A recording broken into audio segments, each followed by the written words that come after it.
Hello, everybody.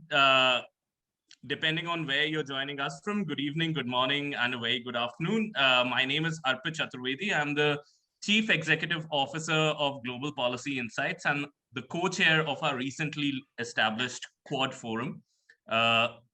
Global Policy Insights is a centrist think tank which is based out of India, the United Kingdom, and the United States. And we started this think tank back in 2018 with the idea of coming up with strategies for developing countries in the midst of the great power competition.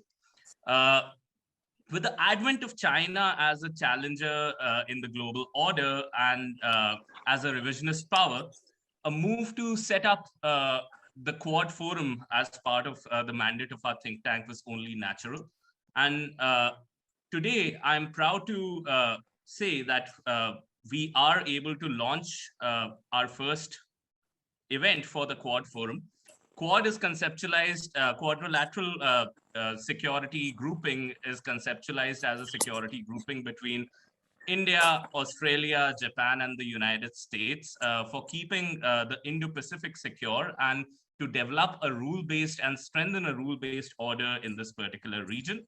I'm proud to inaugurate the Quad Forum with our current event, where we get into discussing the importance of this forum, the importance of quadrilateral security grouping, its need given the current geopolitical scenario and its future.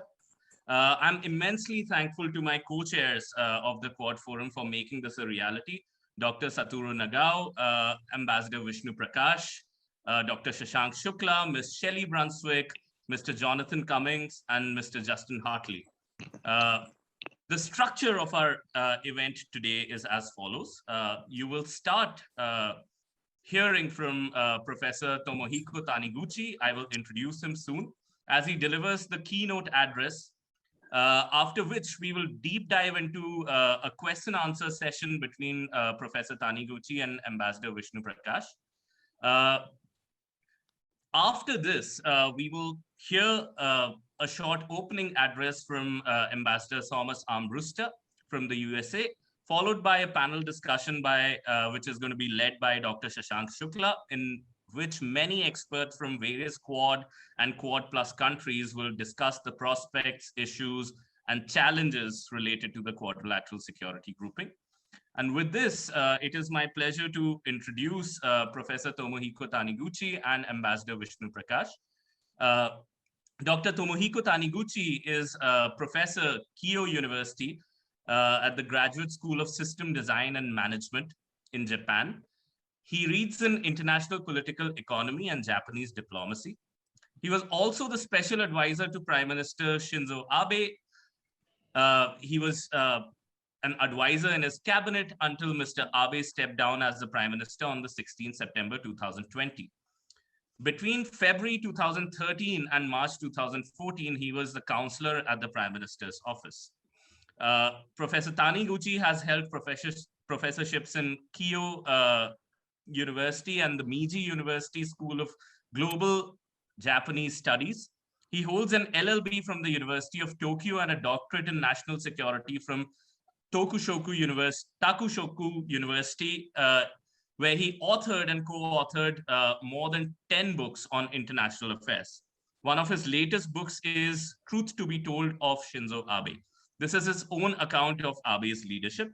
I welcome you, Professor Taniguchi, to our event today. I also am glad to welcome Ambassador Vishnu Prakash, who is a co-chair at the Quad Security Forum at Global Policy Insights. He served in the Indian Foreign Services from 1981 to 2016.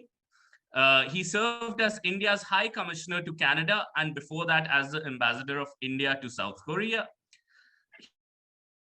He has person of the Ministry of External Affairs and Consul General to Shanghai. He also held various positions in Tokyo, New York, Moscow, Islamabad, Vladivostok, and Cairo. Ambassador Prakash, such a pleasure to have you over here with us. Thank you. Thank you. With this, we jump straight into the inaugural lecture by Professor Taniguchi, after which Ambassador Vishnu Prakash will take over for the Q&A session, and after which we will invite Ambassador Tom Armbruster. Professor Like Taniguchi. I like to come in for a second. Please go ahead, Ambassador. Yeah. Well, thank you, Arpit. And once again, heartiest congratulations. Take a bow. Let us all give him a very big hand. It is his initiative which is borne fruit today. And good evening, konnichiwa, namaste, friends. I would like to join Arpit in welcoming you all to this event. It's a big day for us, big day for the Quad Forum. We have been waiting for this for a long, long time. Uh, because we have an exciting phenomena which has emerged on the global landscape, a new kid on the block, so to say, which has generated a lot of excitement in most capitals and also noticeable apprehensions in a few. It is come to be known as Quad, and in some ways, it's a miracle baby, which was not expected to survive. In 2008, it was abundant, left to perish. What led to its resurrection? How was it conceptualized? What is its agenda? What is its future? Even the best of strategic minds are searching for answers. But as Arpit said, we have a personality. We would Can I? please request the ones who are not speaking to keep themselves on mute. Please go ahead, Ambassador Prakash. Yeah, Sorry about that. no issues. But we have a personality with us who has been well ahead of his times, who has had the vision, the courage, the conviction. Can I request everybody, Vishu's iPhone? Can I request? All right. Who has had the vision, the courage, the conviction of visualizing clearly that the futures of the Pacific and Indian Ocean regions are intertwined? Already he has been introduced, but as I was reading about him, I was reminded of an old narrative which went like that. He's a bullet, he's a train, look up in the sky, it's a bird, it's a plane, it is Superman. I mean, Tomoguchi-san is nothing short of that. A historian, a celebrated author, a renowned academic, an eminent strategic thinker, and somebody that we are very, very fortunate to have with us today, Professor Tomohiko Taniguchi-san. The floor is yours, and after that, I look forward to having a question and answer session with you. Dr. Taniguchi. Thank you. Thank you very much, Ambassador Prakash. And thank you very much for having me once again, Mr. Chaturvedi. And good to see you all. It's a tremendous pleasure for me to address such a huge room full of participants about Quad and its genesis and perhaps its future. My thanks also go to one of my friends, Dr. Nagao, without whom I could not have been here. Now, what I did with Prime Minister Abe dates back actually to 2007, when he was briefly in office for a year as Prime Minister. He has had ulcerative colitis for many years, and he made a journey to India in 2007 amidst worsening illness of his ulcerative colitis. Nonetheless, he was able to address the Central Hall audience of Indian Parliament, members of the Joint House. And I was tasked to write that speech because I was then a member of the Japanese Foreign Ministry, busy writing speech after speech for not actually Prime Minister Abe, but at that time for another rather flamboyant Japanese politician named Taro Aso. To write a speech for Abe for his Central Hall address, therefore fell upon my shoulders. And I spoke with my colleagues at the Foreign Ministry, but they allowed me to go ahead with my own initiatives, which was very much fortunate. And I delved into some literature and found very much an adequate quote from none other than Swami Vivekananda, who addressed the Chicago audience in 1893 during the World Assembly of Religions, and he stunned then Chicago audience by beginning his speech, "Sisters and brothers of America." I think that's the 5 words that changed the world, because from that time on, the world, especially the Western world, came to know more and more about India, about Hinduism, and so on. By the way, in that speech, Swami Vivekananda talked about mingling together of religions. And he used metaphors like streams going into the sea and joining together. And I think that was an inspiration about coining the term Indo-Pacific, or confluence of the 2 seas, which actually was borrowed from Dara Shiko's classic literature. The title, Confluence of the 2 Seas, was so chosen, and Shinzo Abe, even amidst his worsening illness, addressed the Central Hall audience of the Indian Parliament. And that was actually the genesis of the geopolitical concept of the Indo-Pacific, about which Donald Trump administration came to recognize, and about which Joe Biden's administration willingly followed to endorse.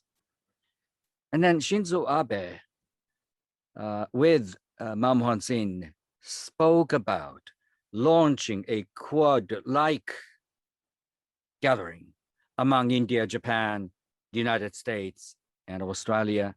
But most unfortunately, he was so sick that he had to choose stepping down as prime minister 1 year after that, September 2007. Fast forward to 2012, December 2012, he was a comeback kid. Mr. Abe was a comeback kid, and he took office once again as prime minister. And the next couple of years was challenging for him, because he had to pass a new security bill after another so that Japan could be more like a full-fledged partner to India, Australia, the United States. Prior to that, Japan was only on the receiving end as regards security provision, which was to come only from the United States. It's okay that the United States and Japan have been linked very much closely by a treaty. However, this treaty does not actually does not actually require that Japan would come to rescue the United States military assets in contingencies. But Shinzo Abe changed that. Shinzo Abe also introduced other bills, one of which was about security provision in regard to intelligence gathering and intelligence exchange. Now you can speak about Japanese intelligence community, which is increasingly very well connected with its peers in Delhi, Canberra, the United States, Washington, D.C. And also on Shinzo Abe's watch, Japan defense equipment and its exportation. So chances are Japan could work more in tandem with countries from Australia, India, the United States. Those were the groundwork efforts made by Shinzo Abe and Japanese government. My argument point number one is, without those efforts, we would not be talking about Quad today. That's number one. Number two, the relative decline of the United States. It's only in relative terms, but we're not living in the 1940s, 50s, 60s. There was a unipolar moment for a short period of time after the collapse of the Soviet Union, but we are increasingly aware that the world we're looking at is going to be even more congested. Herein comes an importance of China, because China is looking at two important benchmarks, if you like, in the future. The first one of which actually visits us very soon. And it's ironical in the following way. See, Tokyo 2020 Olympic Games was supposed to be opened on the fourth Friday, July 2020. And it was postponed exactly by 1 year. This year, it's going to be the same, the fourth Friday, July, which last year was 24th. This year, 23rd. By chance, that day is the day when Xi Jinping has to celebrate the centenary of Chinese Communist Party. Going forward, 2049 is going to be the most important year for China for an obvious reason, because it's going to make a centenary since the establishment of the so-called New China, People's Republic of China. We've got a time slot between this year, 2021, and 2049, nearly a generation. And I think the Chinese leaders are determined to make a difference as much as possible using that time period, first to surpass the United States as regards its economic size. And along the way, China is keen to develop more advanced, more powerful arsenal than any military in the world, certainly including the United States. There was a conflict fresh in our memories between Soviet Russia and the United States, and the Cold War conflict was severe. However, some people say, in relative terms, it was more like a simplistic conflict between Soviet Russia and the United States, because it was nailed down, after all, to bean counting about how many warheads each side has developed. So it's about nuclear arsenal, and in that sense, it was very much a horrendous conflict, but it was straightforward. Today, the United States, China are competing with each other on a host of different fronts, from semiconductor, artificial intelligence, deep space exploration, you name it, let alone military technologies.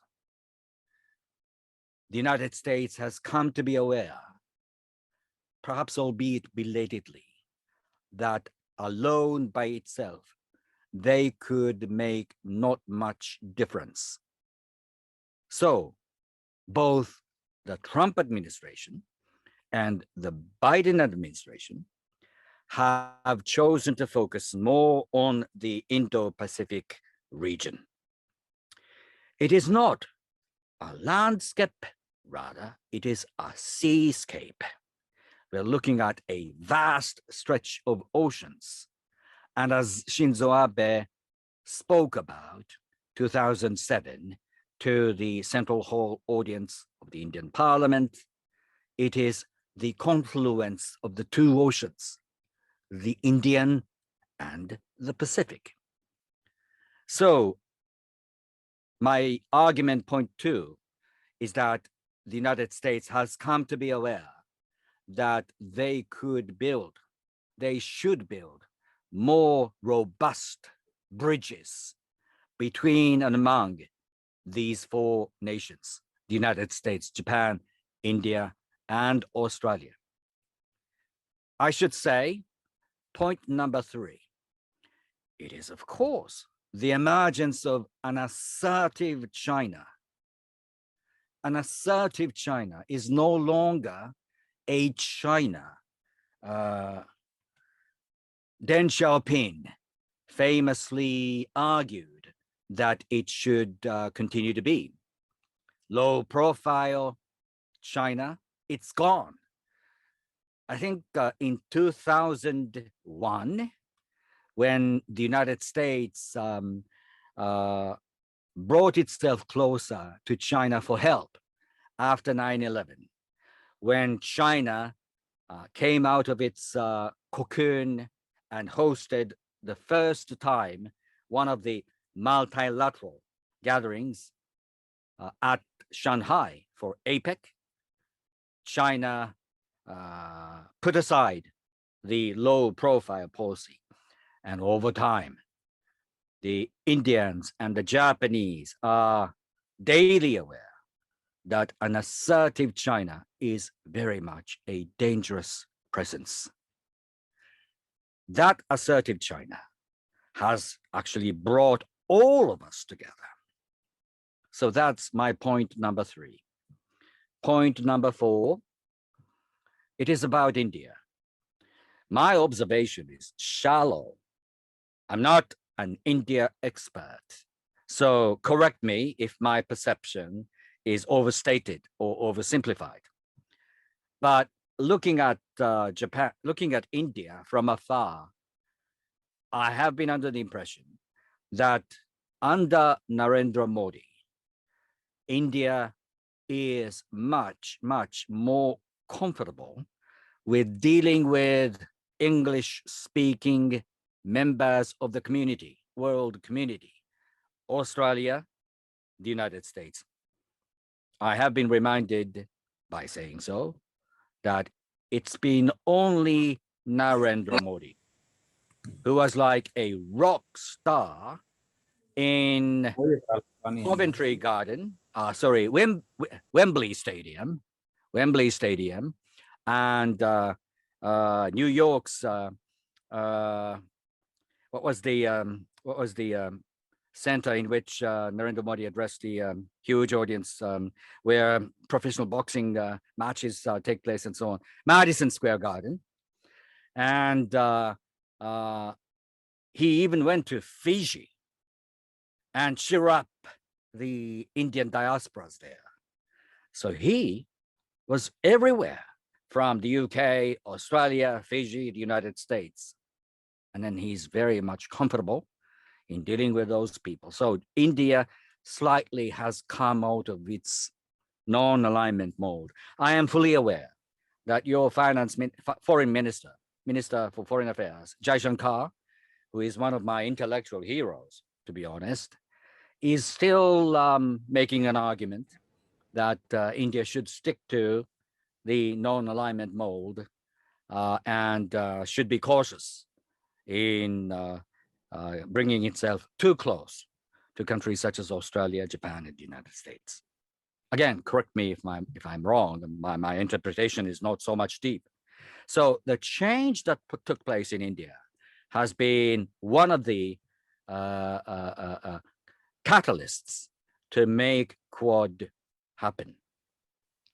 I've told you Japan's internal developments, the United States changing attitudes and strategies, and China's rise, and India's changing strategy. Combined, you are now looking at Quad's space. And let me quickly show a topography or seascape, in my term, of what Quad is like. This is it. Japan, on the left-hand side, you see India, bottom, Australia. On the right-hand side, you see Hawaii Islands. It is like a diamond. And there is a reason for that. Because when Shinzo Abe made a comeback in December 2012, he published an op-ed piece at an internet op-ed page site called Project Syndicate. And the title of the article he contributed was Asia's Democratic Security Diamond. And the argument was prescient. If we could combine our power among these four maritime democratic rules-abiding powers, it could cover crucial sea lines of communication: Indian Ocean, South China Sea, East China Sea, and both oceans of the Indian and the Pacific. And here, what is important is the link between India and Japan.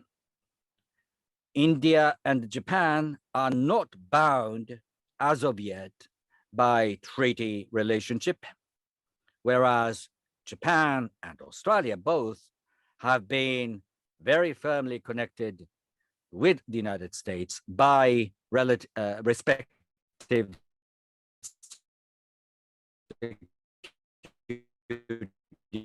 treaty. But there is one that separates the bilateral relationship of the Indians and the Japanese from other bilateral relationships. That is the fact that we share the same neighbor, right? And that same neighbor is the awesome dragon that is roaring almost every day, and that is determined to grow twice as large, 3 times as large as possible from now on until 2049.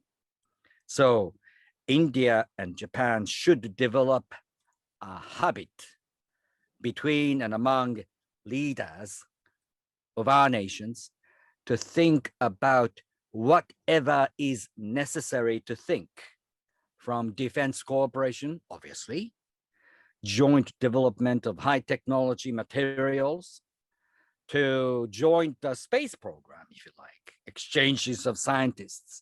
We have to do much, much more.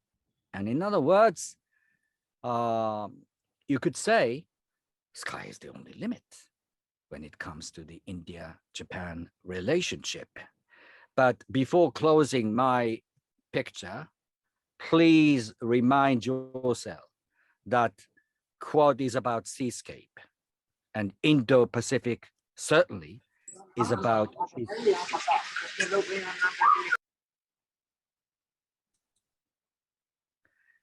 Now, briefly about the future. No one in Japan, let's say very few people in Japan, expect that the Indian military could and would come to rescue when military conflicts have erupted between China and Japan over the Senkakus, or even over the Taiwan, over even Taiwan. Equally, I would be surprised if you say a substantial number of defense strategists in Delhi are now expecting that the Japanese would come to work side by side with the Indian army over the Himalayas. That's not going to happen. But jointly, we could hoist a flag of universal values democratic governance, open government, rule of law, respect for human rights, especially respect for freedom of press, freedom of religion, freedom of all kinds of things. And that's the flag that India, Japan, two of the biggest democracies in Asia, could do. And that must be joined by an increasing number of like-minded countries, starting from Australia and the United States. Quad has got to have a core, and that core has to be these four nations, but it's an open platform. This year, soon, you are going to be visited by the British carrier strike group headed by a newly commissioned aircraft carrier, HMS Queen Elizabeth. And that group of military vessels has a jointness because on board Queen Elizabeth are some of the well-trained F-35 fighter aircraft and airmen and airwomen, perhaps, from the United States military. And then HMS Queen Elizabeth and its battle group is going to be engaged in drills with Indian Navy, Australian Royal Navy, Japanese Navy. This year is going to be remembered by the future historian that Quad structure was beefed up by the participation of countries such as the UK.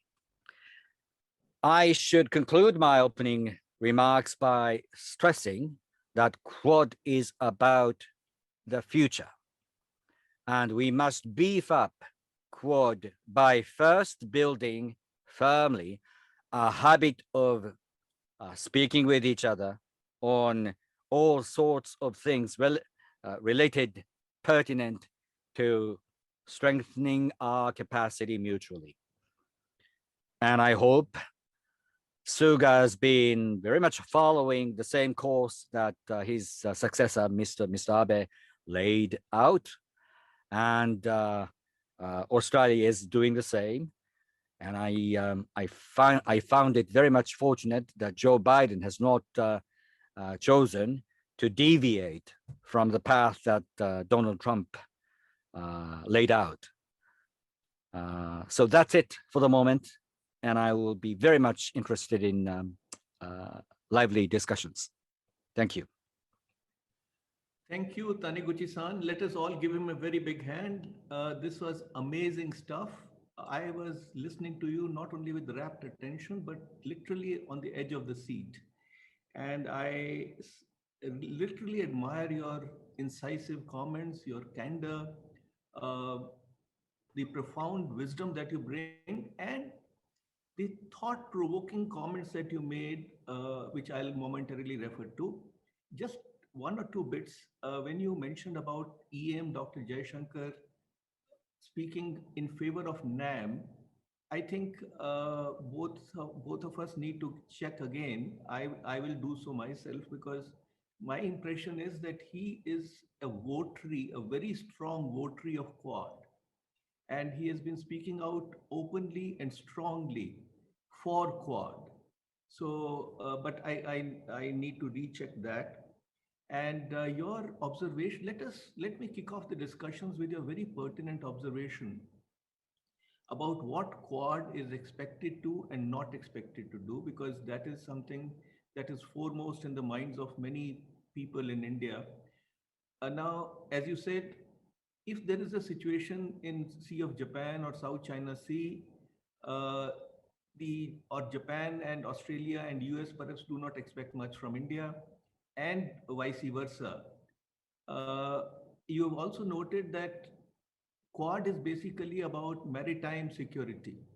Now, my question to you is that while I absolutely appreciate that when it is a continental strife between China and India, just as we are having at the moment, perhaps what you're saying about Quad comes is right. But if in a maritime situation also, Quad is going to be or Quad members are going to be compartmentalized into taking action or not taking action, does it not become Quad minus? What happens to the cohesion of Quad?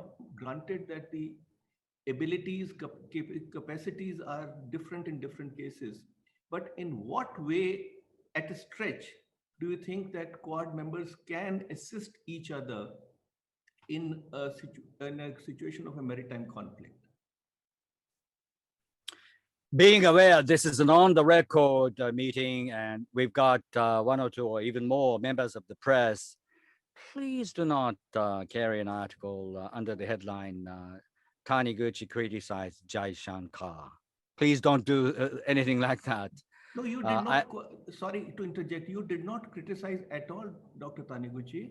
You had made an observation. Let me, on behalf, since I'm here in India, I can say that, and I am on record in saying that. No, you just made an observation, and that is something that we have clarified. So no criticism at all whatsoever. Right. My whole point is that India and Japan, although not bound by any treaty, have got the huge potential and huge possibilities.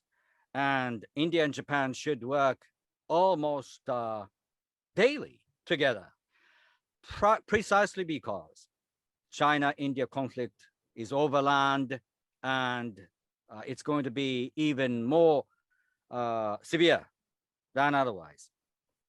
What could Quad do in the case of continental conflicts? There are many, but you can't do in a short term. You've got to be a long-termist to get yourselves prepared for such scenarios. You could exchange intelligence, you could exchange military intelligence with other members of the Quad gathering, and you could jointly continue to send alarm bells to China or perhaps to Russia. And jointness is the most important thing here. And India and Japan could do much, much more. Tomorrow, we could do very little. But 3 years from now, we could do even more. 5 years from now, we could do even more. And China's rise is a long-term phenomenon. It's going to be here and stay here for some time to come. Some people called it a 100-year marathon. I would call it a long game. So Japan must build its own economy first and foremost. And Japan must continue to spend much, much more money on defense. Although Japan's aging population makes it harder still to do that, there is no excuse for you not to do that. So long term, we could be standing firm together. We could achieve very little if we do it alone by ourselves, be it the Indians, be it the Japanese, the Americans. So that's my whole point. That's a very prescient observation, and I would completely agree with that. Both the emphasis that you're making, one, that we have to get into a habit of consulting with each other more regularly and consistently, and B, time is an important factor. We should make haste slowly, and the agenda will evolve, the ability to work together will strengthen. Absolutely, I agree with you. Taking it forward, many strategic members of the strategic community, intelligence community, and others believe that within the next 6 years, China may use force against Taiwan. And we can see indications of regular flights over the Taiwan Straits, intimidation tactics, and so on and so forth. From your vantage point, do you see that happening, or you think that that's an exaggeration that China will use force? And What should the international community do for that, in particular US, Japan, Australia? Because one school of thought is that there will be overwhelming force used, and before other countries or quad countries can react, the deed will be done. One thing that is for certain is that right now, even today, military planners in Beijing are pondering a host of different scenarios as to how they could beat Taiwan and salvage Taiwan back to China to finally give the century of humiliation uh, uh, the end mark, if you like. Scenarios vary from the one that Russia used when invading into Crimea, little green man, and so on and so forth. China is perhaps more advanced than us meaning the United States, Japan, Australia, India, in terms of utilizing smaller, lighter, more kinetic weapons like drones. Electromagnetic warfare is one thing that China is busy developing. Cyber attack, it's coming from three sources, mostly China, North Korea, Russia. China, of course, here is among the most advanced. Before using force in the classic term of the word, they could do a lot. And then Taiwan is heading into, once again, very much a volatile election political season. At this point, the lady president is popular, but there is a divide, regional divide between the South and the North, and coming election is going to be a hotly contested one for sure. If you were a planner working for Chinese Communist Party, these developments would appear very much attractive. You could manipulate opinions in Taiwan. You could send money to one group and then let them work on behalf silently of China. And then the internal confusion might ensue. And there will be more opportunities, whatever opportunities, I don't know, for China to take advantage of.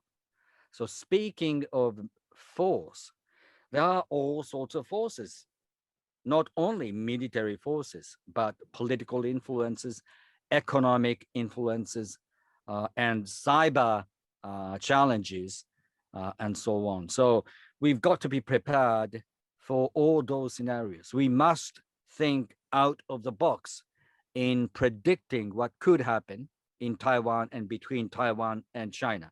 In that sense, it's been encouraging for us all to see that not only between the United States and Japan, but also among G7 nations, official statements included Taiwan and the need to secure the Taiwan Strait. And I think that's something that G7 community and Japan and the United States in particular have succeeded in sending to Beijing. Thank you. That is very thoughtful, and you are right that in comparison, the contestation between US and USSR seemed very simple and simplistic. So how times have changed. Now you mentioned the century of humiliation. Uh, the point is that among developing countries, India included, most of the developing countries, there is a century or 2 centuries of humiliation. But not every developing country has taken to arms or gone about a determination to avenge that century of humiliation. My two aspects to my question. One, do you believe that, or is in your assessment, does China actually believe that there is this century of humiliation that needs to be wiped out, or is it posturing? And secondly, China is a wise country, it's a civilizational society, but yet it has territorial or other conflicts with 18 of its neighbors. Now, how logical is that? If I was a planner in Beijing, I would not want to open up too many fronts. So, what do you make of that? And yet, that posturing by Foreign Minister Wang Yi, when he was speaking to the think tanks in the US, to say that in 5,000 years of China's history, there has not been one aggressive bone. So, whom is that addressed at? What are they trying to do? They believe that the world believes in the propaganda, or what is the actual phenomena? Ambassador Prakash, what you told me just reminded me of an interesting exchange of views that took place between Chairman Mao and then Japanese Prime Minister Tanaka. This was about rapprochement, official rapprochement between the two nations, and it took place in 1972. And Mao famously acknowledged the contributions, positive contributions made by the Japanese Imperial Army, because without Japanese Imperial Army's invasion into mainland China, Communist Party Mao led could not have won over Kuomintang. You did great service to us. That's what Mao Zedong said to visiting Japanese leaders. Very much ironic, but he spoke the truth in a way. Deng Xiaoping chose to go a different way by opening up the Chinese economy. And he made famous remarks. If you open the window, a fly or two will fly in. That's a fly. A fly will fly in. That's fine. What's important is to build our economy. However, to build an economy a la capitalist should endanger the foundational theoretical principles of the Chinese communism. So introduced was the single-minded focus on creating a narrative of Chinese nationalism. And the narrative has continued to be invested into generation by generation. So the answer to your question is yes. The teenagers believe that there was a terrible, terrible century of humiliation. The final brush came from none other than Japan. So that's a firmly believed narrative, widely spread among the Chinese people, with the exception perhaps of the Uyghurs and Tibetans. But Han people do believe that. And the Chinese Communist Party has, Chinese Communist Party's legitimacy has been hinged on that narrative. And to what extent people in China believe in the narrative. Wang Yi, Ambassador Prakash, people say he is Chinese foreign minister, but he is indeed a spokesperson for Chinese diplomacy, who is controlled and run by the top people with Chinese Communist Party. And Yang Jieqi is Wang Yi's boss. So I think it's time for the world community not to treat Wang Yi as foreign minister. He's not equal to your foreign minister. He's just a spokesperson, mouthpiece of the Chinese Communist Party.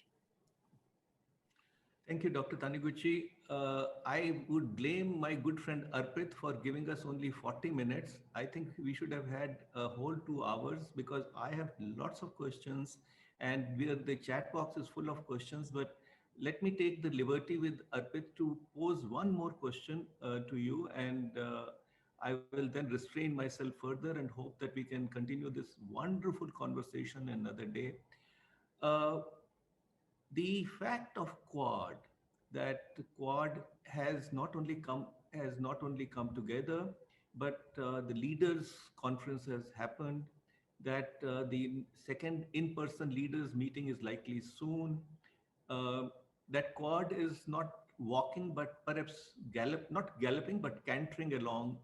Do you think that this would have some impact on the Chinese aggression, or would there be some rethink on Chinese part, or is it par for the course and it will be taken in the stride?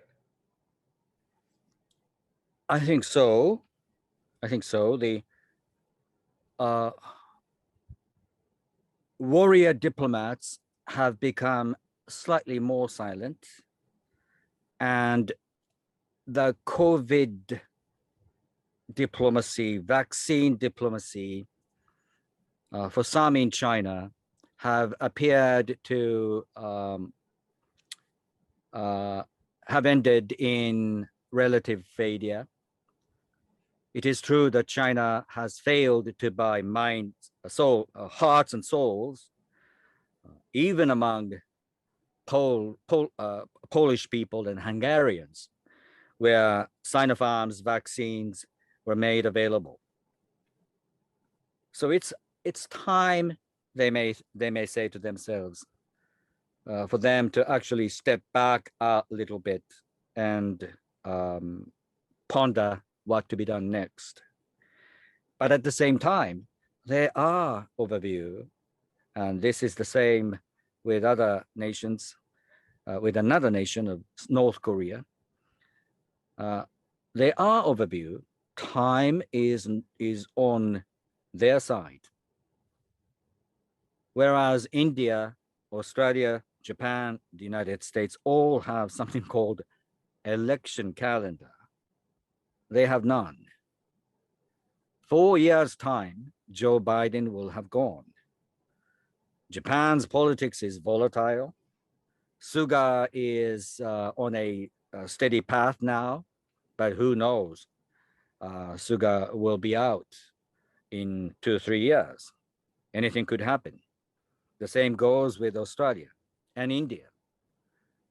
And then China, North Korea, they don't have anything like elections, which is why I would say they are tempted to look at this equation and say that time is on their side. And we must challenge, we must counter that assertion by being even more long-termists. Autocracies and communism could turn into something else, most notably open democratic regime, but there is no chance at all for India, Australia, Japan, and the United States to become like China. In that sense, if we can be as long-termists as we could possibly be, time is finally going to be on our side. So that's something that we should tell ourselves, each other. To believe in that takes a certain amount of courage, and here also matters quad. 4 countries should speak with each other and regain confidence about our political regimes together. That togetherness is important. Thank you very much, Professor Taniguchi. We are simply bowled over. You have given us unique, very valuable perspectives. You have given us a lot to chew on, mull over, a lot to imbibe. Frankly, we could not have imagined or hoped or dreamt of somebody of, more of none other than you could have done the honors to us of flagging off the Quad Forum. We are really privileged and honored to have you with us. Thank you very much. I would request, Domo Arigato gozaimashita. I would request all friends to give Professor Taniguchi a big hand. And before that, I want a promise from you that you will come back and we will have a whole 2 hours, not 40 minutes, to have a discussion with you. Thank you very much, sir. Thank you. Thank you very much. So nice of you to say so. Thank you. Thank you so much, Professor Taniguchi. And just to repeat the essential message, we need to be long-termists, and that's the idea. That's something that civil society and think tanks like us can do, is to keep the governments and the political actors focused on the long term. So thank you so much, Professor Taniguchi, for this. And now it is my pleasure to invite Ambassador Thomas Armbruster. Let me introduce Ambassador Armbruster first. Ambassador Thomas Armbruster served as the ambassador to the Republic of Marshall Islands from August 2012 to May 2016. He's the only American diplomat to arrive in the then Soviet Union by a kayak. And we would very much like to hear the story if you have the time to mention that, Ambassador Armbruster, today. He's also a private pilot and a scuba diver. Since leaving the Foreign Services, Ambassador Armbruster has worked as an international consultant and led State Department inspection teams to Colombia, Denmark, Chad, Mauritania, Nepal, and Bangladesh. He evaluates the ambassador's executive direction and the execution of foreign policy. He's the author of the book, How to Become an Ambassador, an American Foreign Service Odyssey. Welcome, Ambassador Armbruster, and we are looking forward to your opening address. Well, thank you very much, Arpit. And the kayak story is always the first question I get at any gathering, but I'll save that because there is so much ground to cover. And we certainly got off to a great start with Professor Taniguchi. Ambassador Prakash, Arpit, Professor Taniguchi, Dr. Nagao, colleagues and friends, hello from Tampa, Florida. From tiny acorns, mighty oak trees grow. I've seen multilateral initiatives grow from forums like this to real enduring partnerships. For example, the Arctic Council, a body of 8 Arctic countries, is now the leading intergovernmental group on the Arctic, including all 8 Arctic countries, and often headed at the ministerial level. It has an ongoing secretariat and working groups on sustainable development, conservation of Arctic fauna and flora, and emergency response. The Antarctic Treaty evolved into something even more powerful, a treaty that everyone now agrees with and abides by. The Antarctic, an entire continent, is a place for scientific research and not military competition. No one questions it. So perhaps the association of the United States, India, Japan, and Australia can become a coalition where no one questions the democratic underpinnings of this informal alliance. It would be nice if we could have a treaty that designates a set period of time for peace rather than just real estate. If we really face a climate emergency, then perhaps there should be a period of time declared to meet that emergency and reduce military spending for a time, or direct military endeavors towards solving that crisis. That is not likely where we're headed, and perhaps that is another discussion. Today, we are in a time of competition with China, military competition, competition for influence, and competition for the very way people are governed and live. To answer the overall question, why Quad? It's because our major competitor is not likely to play by the established rules. The United States, Japan, Australia, and India is a formidable bloc. Bigger in population than China, well-versed in rising to global challenges, and of a common vision, for the most part, in the Biden era. We have established and lived by democratic norms that have endured for decades, if not centuries. However, if Quad is to be successful, we need to redouble our commitments to democratic principles. As other countries in the region consider their partnerships, I hope they will see our 4 countries as places that favor free trade, free elections, a free press, and respect for rule of law. If we are examples of those values, other countries will have good reason to choose us as trading and strategic partners rather than risk a debt trap from China. How does that play out in the Pacific? For some of the Pacific Island countries, it came down to China or Taiwan. The Marshall Islands, for example, is sticking with the United States. Another compact of free association country, Palau, went with China over Taiwan as their diplomatic partner. And they now have thousands of Chinese tourists every year, for better and worse. Better for their economy, worse for the marine environment that they depend on. Another goal is moving China towards our values. China is still figuring out its place in the world. From wolf diplomacy to being the lovable China panda, what does it want? I'm not a China expert, and I look forward to the other panelists' views on where China is heading. A healthy competition with China can be a good thing. The US Senate just voted for $250 billion in science and tech research and investment, and clearly said the reason for the bill is China. It passed the Senate with bipartisan support, so competition can spur investment. And we have to admit, we have not always embraced the opportunities this challenge presents. The US failed to join the Asia-Pacific trade deal, for example. Selling the need for Quad cooperation is important domestically if it's to have clout multilaterally. The Asia-Pacific trade deal was not sold well domestically and failed politically. The Quad also has to be more than just a security arrangement. If all of our resources are devoted to military competition, we will certainly lose the climate change and environmental challenge. When you think about the environmental problems of the Pacific, you see the loss of coral, rising sea levels threatening low-lying islands, plastic inundation, and overfishing. Solutions demand international cooperation. So many canaries in the coal mine have died. I can only conclude human beings don't care much about canaries. China goes back and forth on climate, building solar and wind farms, at the same time reinvesting in coal. Together, we can work with China for a cleaner future and perhaps shift our competition to who can build the next generation of clean power. But we can't hide our differences on important human rights issues, like the treatment of Uyghurs and Tibetans. Harmonizing our positions on these important issues sends a powerful message to Beijing. We can't be naive about Chinese current ambitions, and we have our own equities and discriminations to face.